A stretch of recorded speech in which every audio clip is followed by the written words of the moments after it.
I'm Camille, 30 years old, and last week my father called me crying, the first time in my entire life I'd ever heard him cry. 2 years ago, I called my parents in tears, having just received a stage 3 cancer diagnosis. My dad said one sentence that I will never forget. 6 months of chemotherapy, 36 trips to the hospital, not a single visit from my family. They were too busy planning my brother's wedding. Now my father needs me. And my answer was exactly 4 words.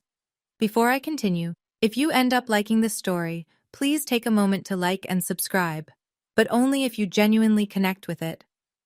Drop a comment letting me know where you're watching from and what time it is there. Now, let me take you back 2 years, to the day I got the call from my doctor. I was a senior graphic designer at a mid-sized agency in Boston, the kind of place with exposed brick walls, too many succulents, and the espresso machine that cost more than my first car. I loved my job. I was good at it. I'd clawed my way up from intern to senior designer in 5 years, no help from anyone. My apartment was a one-bedroom in Somerville, nothing fancy, but it was mine. I had a monstera plant on the windowsill that I'd kept alive for 3 years, which felt like a minor miracle.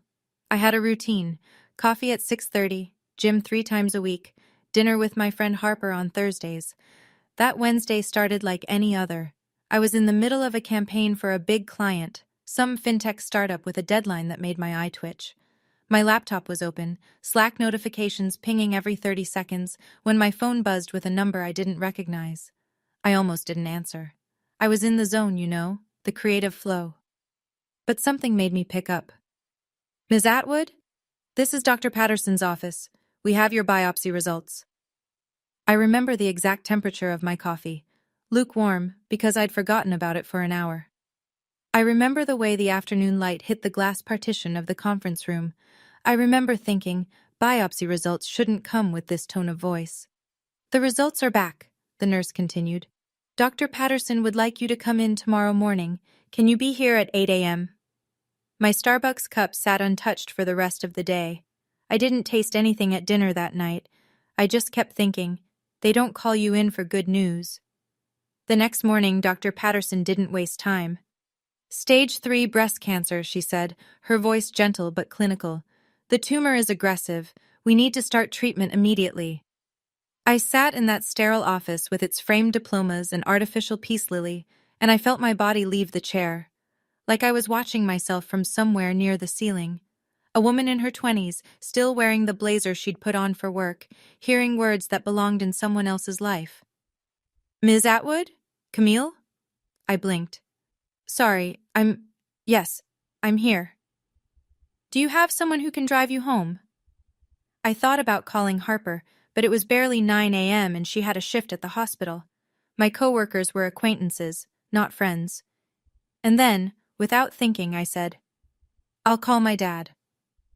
Here's what you need to understand about my family. My father, Richard Atwood, was the kind of man who believed his word was law. Not in a cartoon villain way, in that quiet, immovable way that makes everyone around him adjust their lives to accommodate his opinions. When I was growing up, we didn't argue with Dad. We didn't question Dad. We just did what Dad said. And despite everything, despite the years of feeling second best, I still reached for him in that moment. Because that's what daughters do, isn't it? When the world falls apart, you call your father. I walked out of the oncologist's office, found a bench in the hallway, and pulled out my phone. My hands were shaking so badly it took 3 tries to tap his contact. The phone rang twice before he picked up. "Camille? What is it? I'm in the middle of something." I should back up. Let me explain the Atwood family hierarchy. My brother Derek is 2 years younger than me, but you'd never know it by the way our parents treated us. Derek was the son. I was background radiation. Derek got a full ride to Boston College, not because he earned a scholarship, but because Dad wrote the check without blinking. I got told that girls don't need expensive degrees, and took out $87,000 in student loans for a state school. When Derek got his first job, Dad threw a party. When I got promoted to senior designer, Mom texted me a thumbs-up emoji. Derek had just gotten engaged to Megan, a perfectly pleasant woman with perfectly highlighted hair and a perfectly boring job in HR. The wedding was set for October, 4 months away, and it had consumed my family like a black hole consuming light. Every conversation was about the wedding. Every family dinner was wedding planning. My mother had a Pinterest board with 847 pins. "Dad," I said into the phone, my voice cracking, "I just came from the doctor. I have cancer. Stage 3. Silence. I waited. I could hear him breathing. Somewhere in the background, I heard my mother's voice asking who was calling. "Dad, did you hear me?" More silence. Then, "I need to tell you something," he finally said. "About that doctor's appointment. We're going to need to talk about this later." But he didn't say later. He said something else. Around that time, I started keeping screenshots of our text conversations. I told myself it was just to remember things. Chemo brain is real, and I was terrified of forgetting important details. But maybe part of me already knew I'd need proof someday. "Dad, I have cancer," I repeated, slower this time, like maybe he hadn't understood. "The doctor says it's stage 3. I need to start chemotherapy right away. I'm really scared." I was crying now, tears streaming down my face in that hospital hallway. A nurse walked by and gave me a pitying look. I turned toward the wall, phone pressed against my ear, waiting for my father to say the words I needed to hear. "Come home. We'll figure this out together. You're not alone." Instead, I got silence. 5 seconds, 10. Then, "Camille, listen. Your mother and we can't deal with this right now." I stopped breathing. "Your brother is planning his wedding, do you understand? The wedding is in 4 months and there's so much to do. We can't take this on right now. Dad, you're a strong girl. You've always been independent. You'll figure it out." His voice hardened, the way it always did when he wanted to end a conversation. "I have to go. Derek and Megan are coming over to finalize the venue deposit." The line went dead. I sat on that bench for 45 minutes. People walked past. Doctors, nurses, patients, families. Nobody stopped. I was just another person in a hallway, having the kind of day that splits your life into before and after. I wanted to call back. I wanted to scream, "Your daughter might be dying." I wanted to say, "A wedding is one day. Cancer is every day for the rest of whatever time I have left." But I didn't say anything. I just screenshot the call log, 8:47 a.m., duration 2 minutes 31 seconds, and added it to a folder I titled Family. That was the last time I called my father for 2 years. The first day of chemotherapy, I drove myself to the hospital. The infusion center was on the 4th floor, a room full of reclining chairs arranged in a semicircle, each one equipped with an IV stand and a small television mounted on an adjustable arm. It looked like a spa designed by someone who'd only read about spas in medical journals. I checked in, signed forms, and was assigned to chair 7. The nurse, a kind woman named Rita with reading glasses on a beaded chain, accessed my port and started the drip. "First time?" she asked. I nodded. "It's okay to be nervous, honey. Most people bring someone with them." I looked around the room. She was right. Chair 3 had a woman whose husband held her hand the entire session, whispering things that made her smile even as poison dripped into her veins. Chair 5 had a teenager whose mother sat beside him, reading aloud from Harry Potter. Chair 9 had an elderly man whose daughter had brought homemade soup in a thermos. Chair 7 had me. Just me. I texted my mother. "Starting chemo today, I'm scared." She replied 6 hours later, after I was already home, curled up on my bathroom floor with nausea I wasn't prepared for. "Hang in there, sweetie. Mom's at the florist with Megan, picking centerpieces. Peonies or roses, what do you think?" I stared at that message for a long time. Then I screenshot it, added it to the folder, and typed back, "Roses are nice." I didn't tell her I'd spent the last hour dry heaving. I didn't tell her that I'd had to pull over twice on the drive home because my vision was blurring. I didn't tell her anything real. What was the point? I met Harper Sullivan during my 3rd chemo session. She was a nurse practitioner who ran a support group for cancer patients, one of those hospital programs that exists because someone wrote a grant proposal about holistic care or patient wellness outcomes. I'd ignored the flyers for 2 weeks until Harper approached me directly. "You're always alone," she said, sitting down in the empty chair next to mine.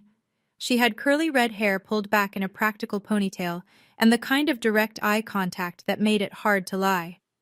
I noticed these things. I'm fine. I didn't ask if you were fine. She smiled, but it wasn't pitying. It was warm. I asked why you're always alone. Big difference. I should have brushed her off. I should have said something polite and dismissive, the way I'd learned to handle conversations I didn't want to have. But I was 3 rounds into chemo, my hair was starting to thin, and I hadn't had a real conversation with anyone in weeks. My family is busy, I said. And then, because something about Harper made honesty feel safe, with my brother's wedding. Her expression didn't change, but I saw something flicker in her eyes, recognition maybe, or anger on my behalf. When's the wedding? October. And when's your last chemo session scheduled? November. She nodded slowly. You know, we keep visitor logs at this hospital. Every patient, every visit, who came to see them and when. It's mostly for security, but some people request copies later, for their records, for their memories. I didn't understand why she was telling me this, not then, but I filed it away, and 3 days later, I requested my first copy. Derek's wedding was scheduled for October 15th. I was between chemo cycles, the brief window where I felt almost human, where the nausea had faded but the exhaustion hadn't fully set in. I wasn't planning to go. I hadn't been asked to be in the wedding party, not even as a reader or a candlelighter. But I thought maybe I'd show up, sit in the back, see my family. Then my father called, one of his rare calls. Camille, about the wedding, he started. Your mother and I have been talking. Hope flickered in my chest. Stupid, stubborn hope. We think it's best if you don't attend. The hope died. You understand, he continued, as if he were explaining something obvious to a child. You look unwell.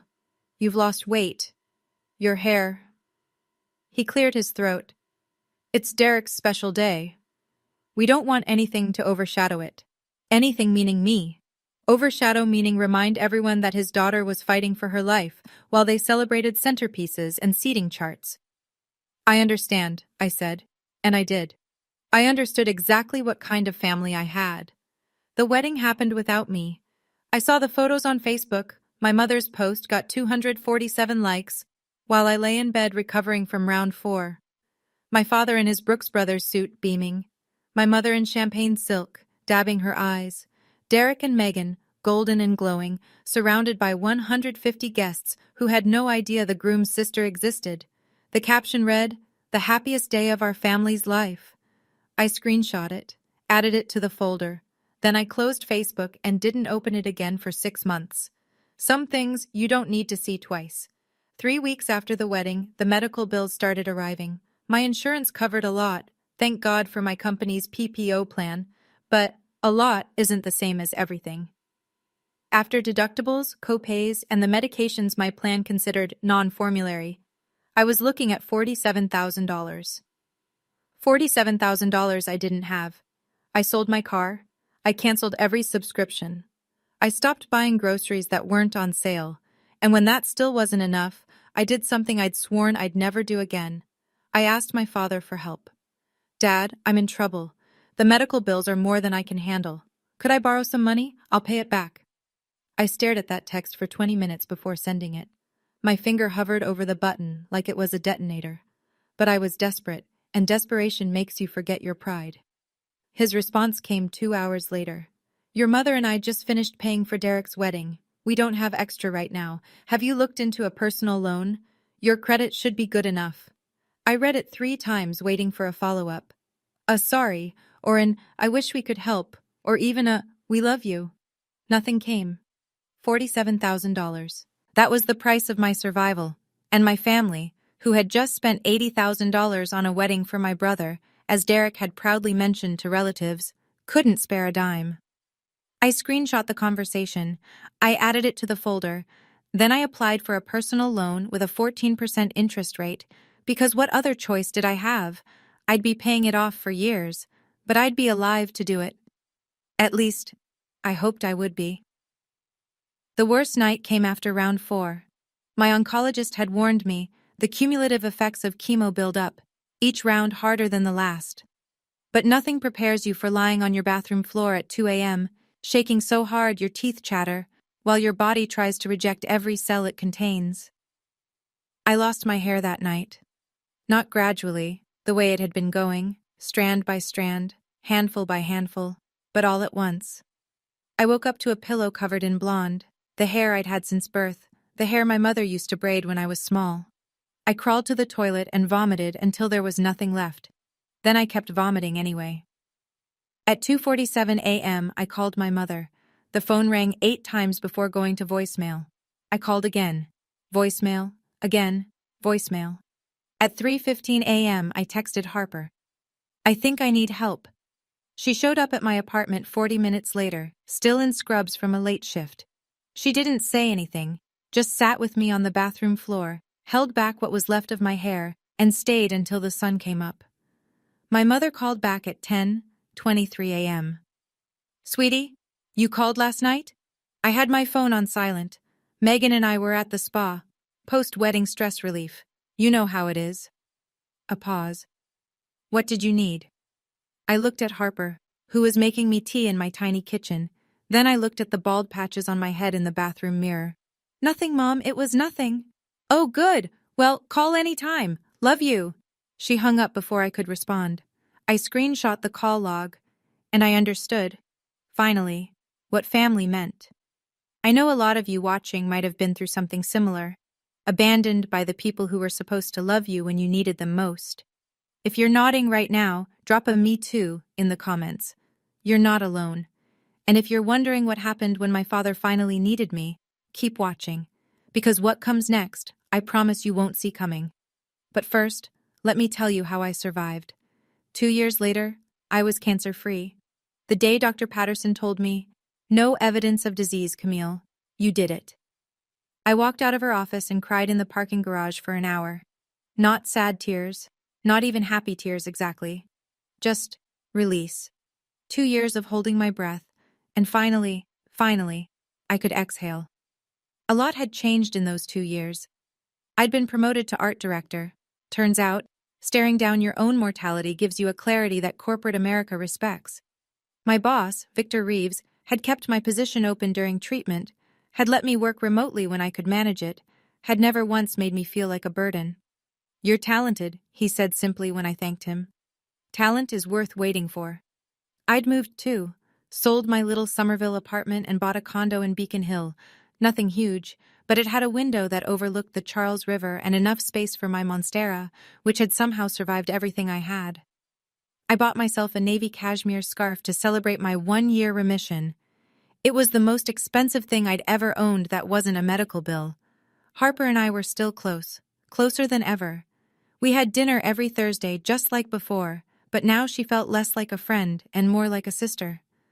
The sister I'd always wanted. My family? I hadn't seen them in 2 years. We exchanged the bare minimum, a Happy New Year text, a birthday emoji. Nothing real, nothing that mattered. I'd made peace with it, or at least, I'd made a fragile truce. I had a life now, a good life, a life I'd built myself, from the ground up. And then my father called. It was a Thursday evening. I was making dinner, salmon with roasted vegetables, because I'd learned to actually cook during chemo when I needed to control exactly what I ate, when my phone lit up with a name I hadn't seen in years. Dad. I stared at it. The salmon sizzled in the pan. The phone kept buzzing. My first instinct was to let it go to voicemail, the way I'd learned to let a lot of things go. But something, curiosity maybe, or the masochistic part of me that still wanted to believe, made me answer. "Hello? Camille?" His voice was different, thin, uncertain. My father had never sounded uncertain in his life. "I need to see you. Not how are you. Not it's been too long. Not I'm sorry I abandoned you when you had cancer. Just I need." "What's going on, Dad?" A long pause. In the background, I heard my mother's voice, muffled, asking something I couldn't make out. "I've been diagnosed with something." Another pause. "Parkinson's disease. Early stage, they say, but..." He trailed off. I stood in my kitchen, phone pressed to my ear, waiting for him to continue. The salmon was starting to burn. I didn't move. "I need my family around me right now," he finally said. "There's a dinner Sunday at the house. Your mother, Derek, and Megan. I want you there. We need to discuss the future." The future. As if I hadn't spent 2 years building a future without him. "Okay," I heard myself say. "I'll be there." After I hung up, I realized something. In that entire conversation, the first real conversation we'd had in 2 years, he never once asked if I was okay. He didn't even know if I'd survived. I spent the next 2 days oscillating between dread and a dark kind of curiosity. Parkinson's disease. I looked it up because that's what I do now. I research. Early-stage Parkinson's isn't a death sentence. It's a slow decline, a gradual loss of control, tremors, stiffness, eventually, difficulty walking, talking, swallowing. It requires long-term care. It requires patience. It requires someone willing to put their life on hold. And suddenly, I understood why my father had called. Not because he missed me, not because he regretted what he'd done, because he needed something, and I was the logical choice. The daughter without a husband, the daughter without children, the daughter who had always been expected to sacrifice. I called Harper that night. "You're going?" she asked, her voice careful. "I need to know what they want, and I need them to look me in the eye when they ask for it. Cam, I'm not going to let them manipulate me, not anymore." I touched the cashmere scarf hanging by my door, my reminder of everything I'd survived. "But I need to face them. Does that make sense?" Harper was quiet for a moment. Then, "You know that folder you've been keeping? The screenshots, the visitor logs?" "Yeah. Bring it, just in case." I could hear her choosing her words carefully. Not to use, but to remind yourself of the truth, if they try to rewrite it. I hadn't opened that folder in months, but that night I sat on my bed and scrolled through 2 years of evidence. The texts, the call logs, the hospital visitor records with my name at the top and an empty column where visitors should have been. My family's love story, told in documentation. Sunday arrived too quickly. I dressed carefully, not to impress, but to armor. Black slacks, a cream silk blouse, the cashmere scarf draped over my shoulders. I looked successful. I looked healthy. I looked like someone who had built a life without them. Harper texted me before I left. "Remember, you don't owe them anything, not a single thing." The drive to Newton took 40 minutes. My parents' house was exactly as I remembered. A white colonial with black shutters, 3 stories, 5 bedrooms, a lawn so manicured it looked artificial. The house I'd grown up in but never belonged to. The house where I'd learned that love came with conditions. I sat in my car for 5 minutes, watching the warm light spill from the dining room windows. I could see figures moving inside. My mother, probably, setting the table with the good china, the Waterford crystal, the sterling flatware, all the props of a family that looked perfect from the outside. My phone buzzed. Harper again. "You've got this. You survived cancer. You can survive dinner." She was right. I'd faced down death. What was a family meal compared to that? I grabbed my purse, inside it my phone with the folder that contained everything, and walked up the brick pathway to the front door. The doorbell chimed the same 3 notes. It had my whole life. My mother answered, her face arranged in an expression I couldn't quite read. Joy? Relief? Guilt? "Camille." She pulled me into a hug before I could react. She smelled like Chanel No. 5, the same perfume she'd worn to my high school graduation, to Derek's wedding, to every important moment that didn't include me. "You look wonderful. Come in, come in." I stepped inside and braced myself. The dining room hadn't changed in 2 years, or maybe 20. The mahogany table that sat 12, even when there were only 5 of us. The crystal chandelier that my grandmother had brought over from Ireland, or so the story went. The family photos on the wall, arranged chronologically, stopping abruptly around my 18th birthday. I noticed that detail for the first time. The photo timeline. There was Derek's college graduation, Derek's engagement party, Derek's wedding. But me? I was frozen at 18, awkward in a prom dress, smiling at a camera that didn't care. "Camille!" Derek stood from his seat, ever the golden boy, approaching me with arms spread wide. Behind him, Megan remained seated, one hand resting on her belly. 5 months pregnant, I'd heard through the grapevine. The next generation of Atwood favoritism already in development. Derek. I accepted his hug stiffly. He felt bulkier than I remembered, the softness of a man who didn't have to fight for anything. You look great, really great. His eyes flicked to my hair. Grown back finally, though shorter than before. He had the decency not to mention it. And then I saw my father. He sat at the head of the table where he'd always sat. But something was different. He looked smaller, older. His left hand trembled slightly against the white tablecloth, a tremor he was trying to hide but couldn't. His eyes, when they met mine, held something I'd never seen before. Fear. Sit down, Camille. His voice was still commanding, but frayed at the edges.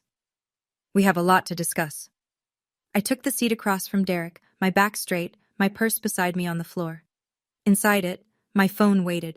The trap was set. I just wasn't sure yet who it was set for.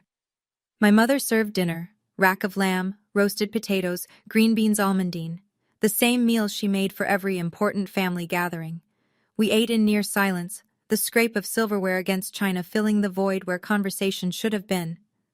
When the plates were cleared, my father stood, or tried to. His legs seemed to resist him, and he gripped the table edge for support before finding his footing.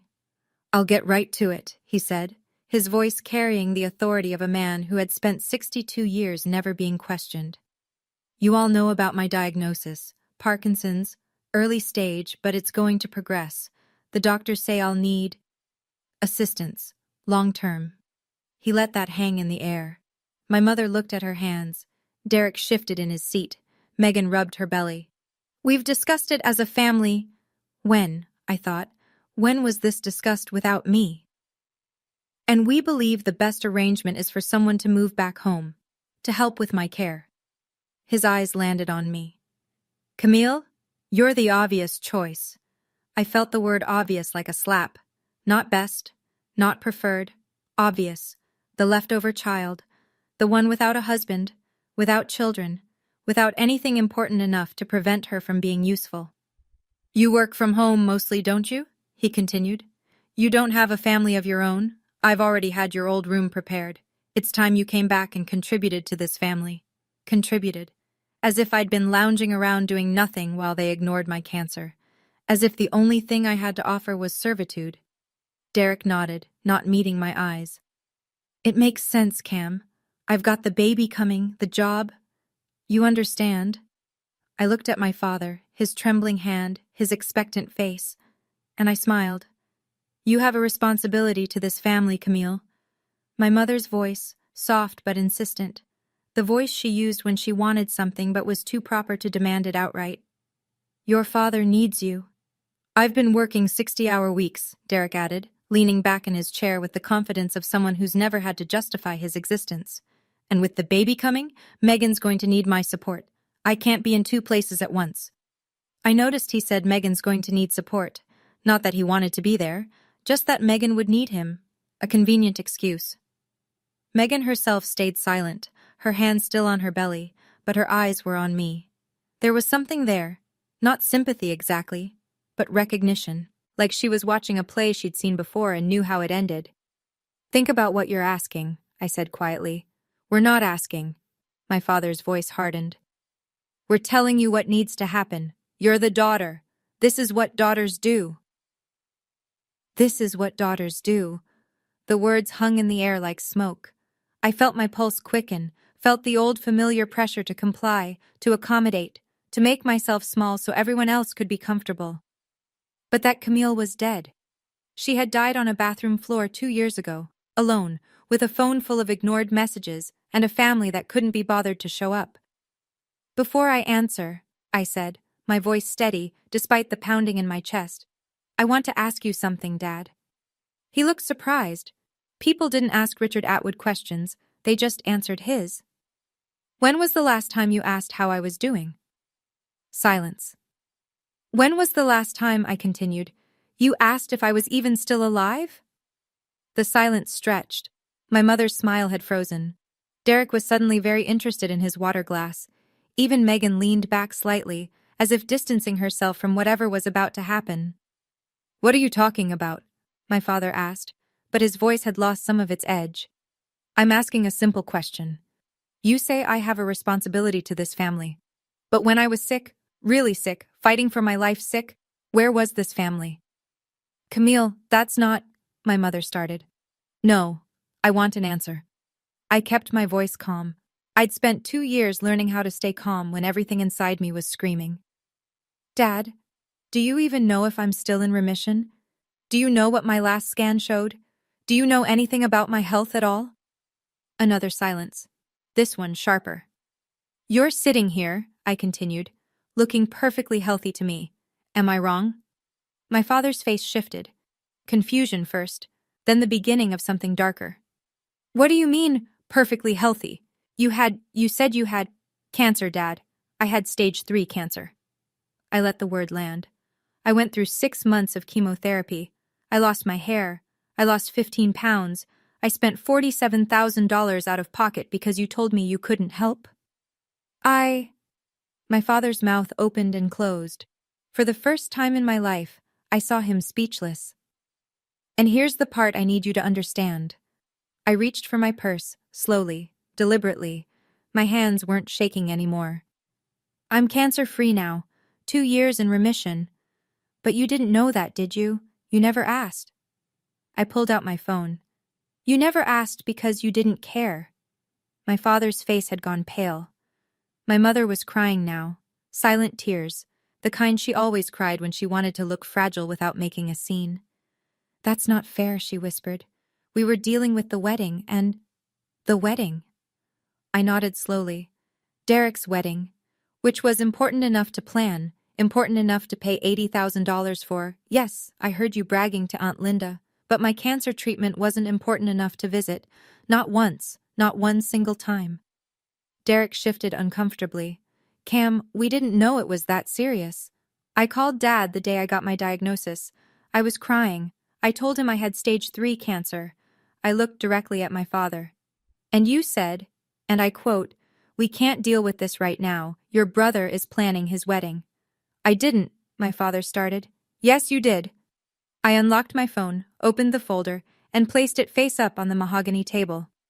"Would you like to see the text messages where you told me you couldn't loan me money for treatment because you just paid for the wedding? Or the call log showing Mom didn't answer when I called her at 2 a.m. because I was too sick to stand?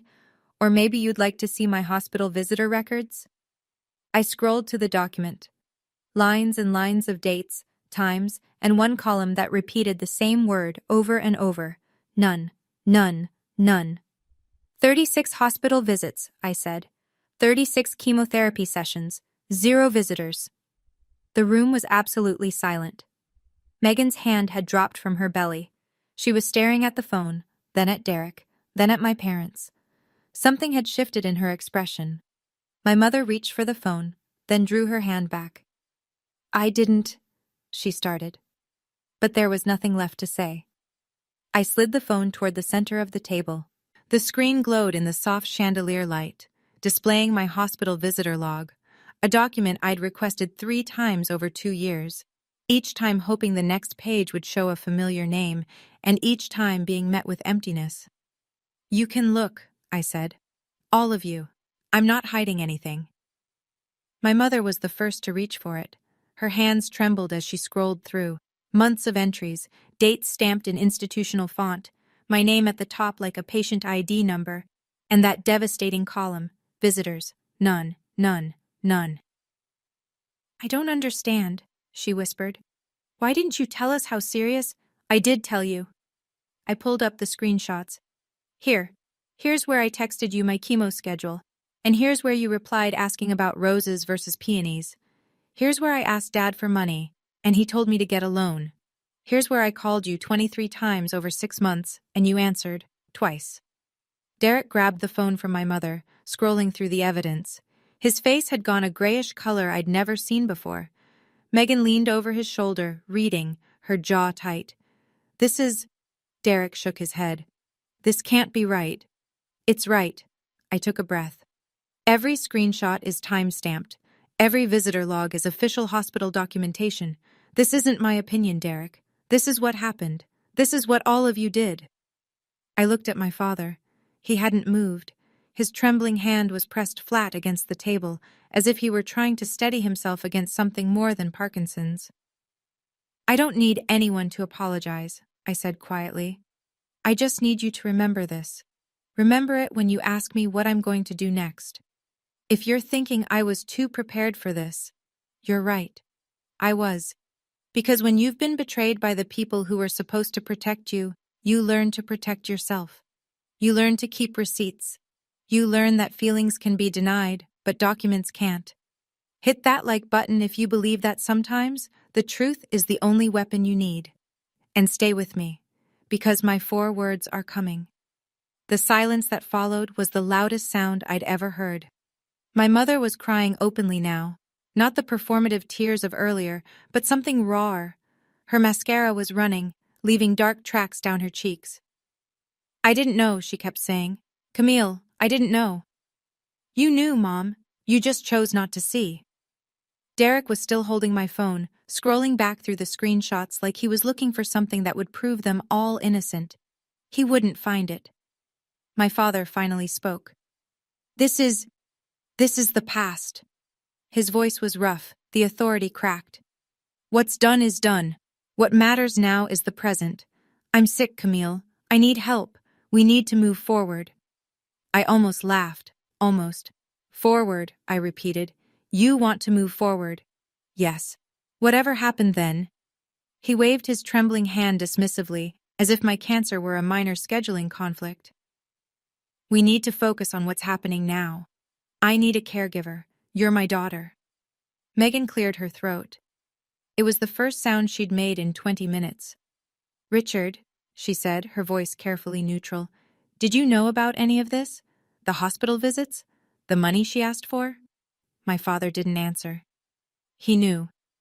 The words came from Derek, quiet and horrified. He was looking at a screenshot, the one where my father had told me to get a loan. Dad, you knew. It was complicated. My father's composure finally broke. The wedding, the timing, there were considerations. Considerations. I stood up, slowly, smoothing down my blouse. There were considerations. I picked up my phone and slipped it back into my purse. My mother reached for my hand. Please, Camille, don't do this. We're family. And there it was. The magic word, family. Family, I said, letting the word hang between us. Let me tell you what family means, Mom. I didn't raise my voice. I didn't need to. Family means showing up. Family means answering the phone at 2 a.m. when someone you love is sick and scared. Family means offering to help with medical bills instead of throwing $80,000 at a party. Family means, at minimum, visiting your daughter in the hospital. Once. Just once. My mother's face crumpled. Derek had the decency to look at the floor. I spent 6 months fighting for my life, I continued. 6 months of poison dripping into my veins. 6 months of vomiting and hair loss and terror. And where was my family? I looked at each of them in turn. Planning seating charts, tasting wedding cakes, picking out flowers. Camille, my father tried. No. The word came out sharp enough to cut. You don't get to Camille me anymore. I am not your backup plan. I am not the consolation prize. I am not the daughter you call when you need something and ignore when you don't. I grabbed my purse, my scarf, my dignity. You have a son, I said to my father. A son you paid $80,000 for his wedding. A son you've never asked to sacrifice anything. Why don't you ask him to be your caregiver? Derek's head snapped up. I can't. I have responsibilities. So did I. I met his eyes. I had a job. I had a life. I had cancer. And I handled all of it alone because you were all too busy. I started toward the door, my heels clicking against the hardwood floors. Behind me, I heard my father's voice, broken in a way I'd never heard it before. Camille, please, I'm begging you. I stopped, turned. My father was crying. I'd never seen him cry before. Not when his mother died. Not when Derek broke his collarbone falling off a bike. Not once in 30 years. But now, Tears were streaming down his face, his trembling hand wiping at them ineffectually. "I'm sorry," he choked out. "I know I handled it wrong. But I'm scared, Camille. I'm scared of what's coming. I need you. Please, you're my daughter." For a moment, one brief, treacherous moment, I felt the old pull, the desperate need to be loved, to be wanted, to be enough. The little girl inside me who had spent her whole life trying to earn her father's approval. But that little girl had grown up. She had survived cancer alone. She had rebuilt her life from nothing. She didn't need Richard Atwood's approval anymore. "Dad," I said, my voice steady and clear, "I hear you, and I understand that you're scared. But there's something I need you to hear." I took one step closer, close enough that he could see my face clearly, close enough that there would be no misunderstanding. 2 years ago, I called you crying. I told you I had cancer. I told you I was terrified. And you know what you said to me? He didn't answer. He didn't need to. You said, "We can't deal with this right now." I let the words settle over the room like snow. "So here's my answer, Dad." I smiled. Not bitter, not angry, just peaceful. "I can't deal with this right now." 4 words, the exact same words he'd said to me. My mother gasped. Derek's jaw dropped. My father stared at me, tears still falling, as the full weight of what I'd said hit him. I turned and walked out the door. I didn't run. I walked. Past the family photos that didn't include me. Past the crystal chandelier and the mahogany furniture and all the expensive props of a family that looked perfect from the outside. Past my mother, who reached for me and then dropped her hand when I didn't slow down. "Camille!" Derek called from behind me. "Camille! Wait!" I didn't wait. I opened the front door, stepped onto the brick pathway, and kept walking. The cool evening air hit my face like relief.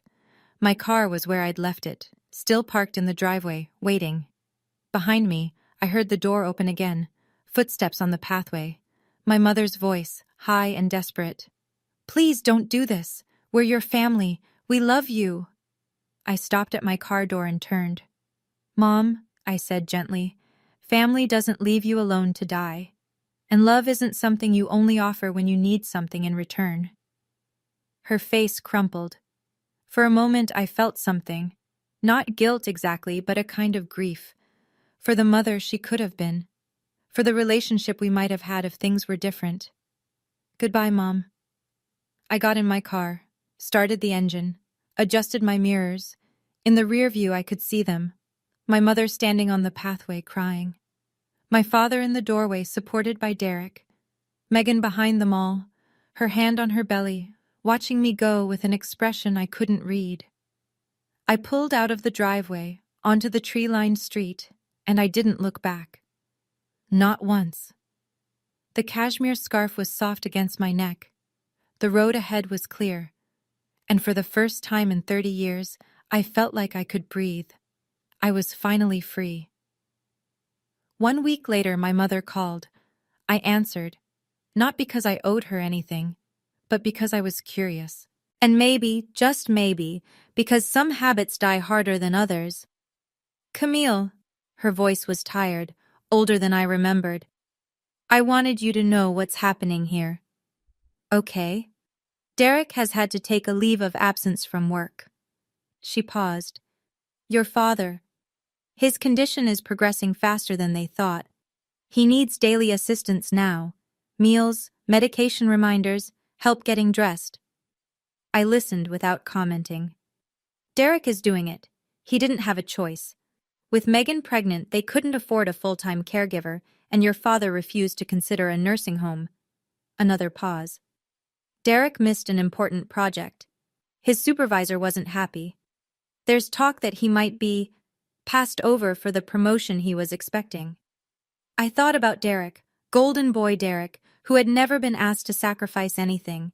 Derek, who had an $80,000 wedding paid for while I took out loans for chemo. Derek, who had sat at that table and nodded along when our father demanded I give up my life. "I'm sorry to hear that," I said. And I meant it. Not for Derek, but for the situation. For the inevitable collision between expectation and reality. Megan is stressed, my mother continued. She didn't sign up for this. They're fighting constantly. She says. She stopped herself. She says what? A long sigh. She says she's starting to understand why you left. I let that sit for a moment. Megan, the quiet observer who had watched everything from the sidelines, was starting to see. Thanks for telling me, Mom. Will you come back? To help? No, I said, but I hope Derek figures it out. I hung up. 3 weeks after the dinner, I received a text from my mother. Just one message, but it was different from anything she'd sent before. Camille, I've been thinking a lot. I owe you an apology. A real one, not an excuse. I should have protected you when you were sick. I should have stood up to your father. I should have been there. I wasn't, and I have to live with that. I'm not asking you to forgive me. I'm not asking for anything. I just needed you to know that I see it now. I see what we did. And I'm sorry. I read it 3 times. This was new. My mother had never taken individual responsibility for anything in her life. She existed in the passive voice. Things happened, situations developed, mistakes were made. But here she was, saying, I should have. I wasn't. I'm sorry. I didn't respond right away. I sat with it for 2 days, turning it over in my mind like a stone in my hand. On the 3rd day, I wrote back, I appreciate you saying that. I'm not ready to talk yet, but I hear you. Her response came almost immediately. That's okay. Whenever you're ready, or never. Whatever you need. Whatever you need.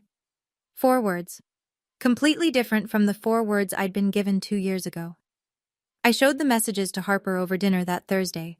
She read them carefully, then looked up at me. How do you feel? I don't know, I admitted.